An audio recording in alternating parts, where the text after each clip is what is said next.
Olá amigos da República do Anime, começando a review do capítulo 212 de Boku no Hero. Capítulo esse que foi muito interessante.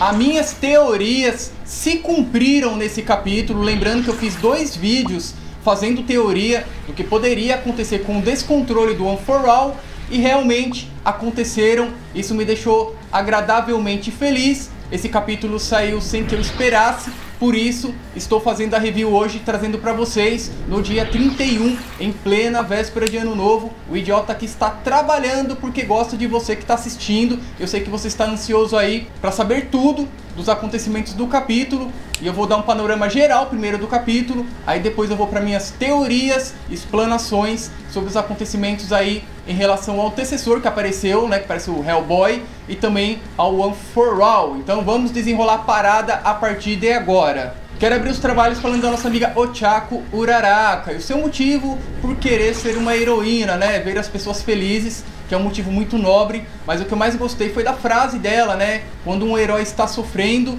quem irá protegê-los? De fato, ela foi proteger o nosso amigo Izuku. Ela teve uma grande sacada em chamar o Shinso para ajudar ele, já que o Shinso era o único ali que poderia salvar o nosso garoto, com a individualidade dele de lavagem cerebral. E eu adorei, achei ela muito fofa no capítulo, e não é à toa que ela é um dos meus personagens favoritos. E eu gostei muito mesmo da postura do Shinso. Primeiro ele recordando, né, do passado, não vou falar muito aqui pra vocês, mas a atitude dele e a pergunta que ele faz pro nosso amigo Izuku. O que eu vou falar pra esse cara responder? Ah, vou chamar ele pro palco, eu tenho certeza que ele vai querer ter uma revanche comigo. Aliás, eu ter uma revanche com ele no caso, né? Porque quem ganhou foi o nosso amigo Izuku na primeira luta dele. E foi interessante.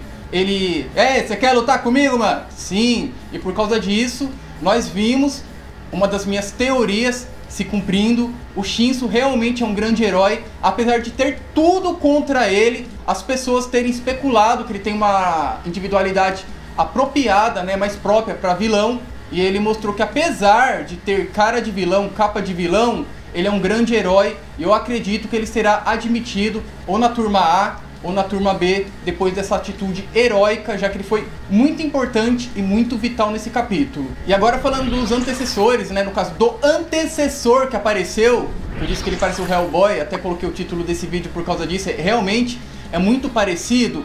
Eu vi muita gente dizendo que o Izuku está despertando uma nova individualidade, que ele vai usar as individualidades dos antecessores, é uma possibilidade, eu mesmo já debati em vídeos sobre o tema, tem vídeo aqui no canal, vou até deixar no card final pra vocês, mas eu não acho que a fala desse antecessor vá por essa direção. Na minha opinião, quando ele diz pro Izuku levar a coisa mais a sério, se dedicar mais, ele está dizendo no sentido do nosso protagonista não ter medo de usar a individualidade, não ficar cheio de dedos, confiar mais no auxílio dos antecessores. Porque os espíritos, falam assim, as almas dos antecessores, elas auxiliam o atual portador. A gente viu isso com a primeira experiência lá do Izuku, e é o que está acontecendo com o Midori. Então o que ele disse, e o que fez ele ficar putaço da vida, o garoto, é bem assim: cara, a gente tá aqui para te ajudar. Você tá com medinho, tá cheio de dedos. Faça que nem o nosso amigo All Might, não tenha medo. Ouse, que a gente tá aqui para dar suporte para você. E você não tá se dedicando o suficiente. Porque você tem medo de usar, você acaba não conseguindo usar todo o potencial da individualidade. Essa é uma individualidade poderosa. Tudo bem que você pode se quebrar inteiro, mas estamos aqui para ajudá-lo. Eu acredito até que o Izuku, por causa do treinamento dele, o corpo dele deve estar bem mais forte, mais, como que eu posso dizer, compatível com a individualidade. E eu acho que, na minha opinião, a fala desse portador é em relação a isso, não ao Izuku ter uma outra individualidade.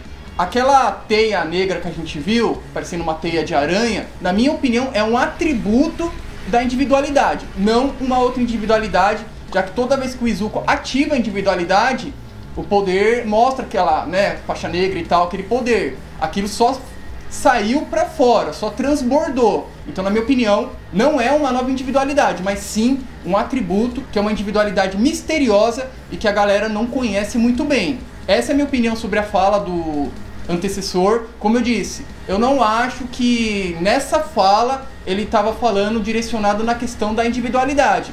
É só prestar atenção no que ele falou que você vai perceber o que eu estou falando. E para justificar o que eu estou falando, eu quero falar do ponto da singularidade. O nosso amigo Izuku é o 9º usuário. O número 9 na cultura oriental tem um simbolismo muito grande mesmo.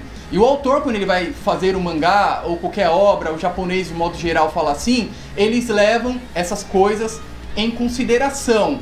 Se a gente analisar a primeira fala do primeiro portador, o irmão do Sensei, em relação a essa individualidade ser uma individualidade de acúmulo de poder, diferente da individualidade do All for One, que é uma individualidade que acumula individualidades, ele consegue roubar individualidades e usar essas individualidades, nós vimos que o ponto de singularidade que a individualidade chegou hoje é justamente aquela questão que eu falei na última review.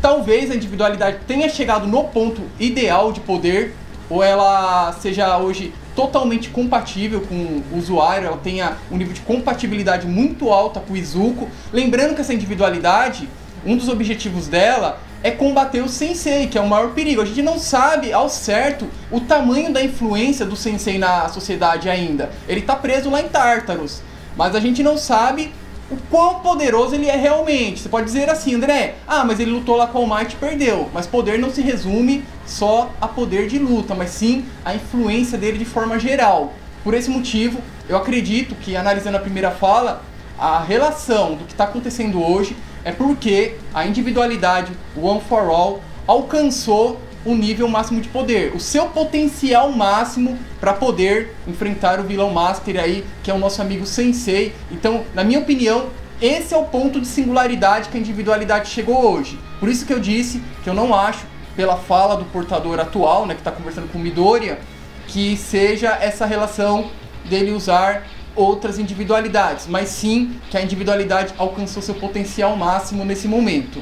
Outra coisa também que vale salientar aqui na minha review em relação à força e à individualidade. Uma teoria que eu vi um cara falando, conversando aí, debatendo com a galera, é que talvez nessa individualidade, tanto a força do usuário como a individualidade, que a gente sabe que nem todos os portadores não tinham individualidade, né? Que é o caso do Midoriya, que não tinha individualidade, o caso do Toshinori, que não tinha individualidade, mas há outros portadores que tinham individualidade. A própria Nana Shimura é mencionado que ela tinha uma individualidade, apesar de não ser mencionado qual individualidade que é, pelo menos eu não lembro nada disso na biografia dela, mas a gente sabe que há portadores que tinham individualidade. Então pode ser que tanto a força como a individualidade elas podem ter sido quebradas, fracionadas e agregado ao poder da individualidade, sendo transformadas em poder, porque a individualidade ela tem como função acumular poder, acumular força para poder enfrentar seus inimigos, colocando assim de uma forma bem simples, falando de um jeito figurado aqui para vocês. Então, quebraria essa questão da teoria que o Izuku poderia usar outras individualidades, as individualidades dos portadores que tinham individualidade. Se partimos dessa primícia, que a individualidade ela tem o poder de quebrar tantas individualidades como também a força, e fazer disso um poder, é viável sim. E a outra coisa que pode ser agregado também na individualidade é a força de vontade. Por quê? Quando o portador fala pro Izuku que ele tem que se dedicar mais, ele tá dizendo assim, ó, cara, você precisa ter uma força de vontade maior, acreditar mais. E a gente sabe que uma pessoa com força de vontade consegue fazer muitas coisas. Às vezes o psicológico influencia mais do que a própria força da pessoa em questão. Por esse motivo, eu acredito que também a força de vontade pode ser agregada, e já que está no campo espiritual, tudo isso junto pode somar para a individualidade ter chegado no ponto que chegou. E para fechar a review aqui, eu vou dar o contraditório do que eu acabei de falar para você. Lembrando que eu faço no formato aí de análise. Ao mesmo tempo que eu aponto uma direção, eu aponto outra, e aí nos comentários a gente vai trocando aquela ideia. A outra coisa que justificaria o que a galera tá falando aí, em relação ao Izuku poder usar as individualidades dos antigos portadores, seria a questão da identificação da individualidade, porque o próprio Aizawa disse que a forma de identificação das individualidades não é perfeita, que eles podem errar, podem identificar uma individualidade errada, e isso pode ter acontecido com o For All. eles podem ter identificado errado os atributos da individualidade e a gente ir para uma direção totalmente diferente. Eu particularmente não gostaria, porque ficaria igual à individualidade do Sensei, que até a galera justifica, mas aí do Sensei, o One for All pode ter atributos da individualidade do Sensei, já que os fragmentos da alma dele tá lá na individualidade. Poderia, é uma teoria válida na minha opinião também. O que daria margem para isso, pensando aqui de uma forma fria e calculista, seria essa questão, talvez, da individualidade ter sido identificada errada. Mas o fato é, galera, que na minha opinião pessoal, eu acredito, como eu já disse pra vocês, que a fala lá do portador não é na direção do Izuku poder usar outras individualidades, mas sim ele ter mais confiança e acreditar nos portadores que estão auxiliando ele. Foi uma coisa que eu falei, que poderia aparecer um portador e eles começarem a ajudar ele, e que o start seria um momento que o Shinso colocaria ele debaixo da lavagem cerebral. E foi justamente isso que a gente viu acontecer. Eu fiquei muito feliz e por isso pergunto pra você. Diz aqui nos comentários o que você achou do capítulo, suas teorias. Hoje eu tô mais resumista porque tecnicamente estou de férias. Estou aqui trabalhando, fazendo vídeo pra vocês. Eu tô doido pra terminar, editar esse vídeo pra mais tarde encher a cara de pinga. Portanto, galera, diz aqui nos comentários que a gente vai trocando aquela ideia. Deixa aquele super like, lembrando que o like ajuda o canal. Não deixe de deixar o like e inscreva-se no canal. Pra mim é sinal de honra ter você aqui. Estamos com a chegar a 20 mil inscritos. Não deixe de inscrever-se no canal. A gente tem acertado bastante em relação ao Boku no Hero, as teorias. Portanto, é legal você estar inscrito para ser avisados. Falei tudo o que tinha que falar. Fico por aqui. Obrigado pela sua atenção. Tchau.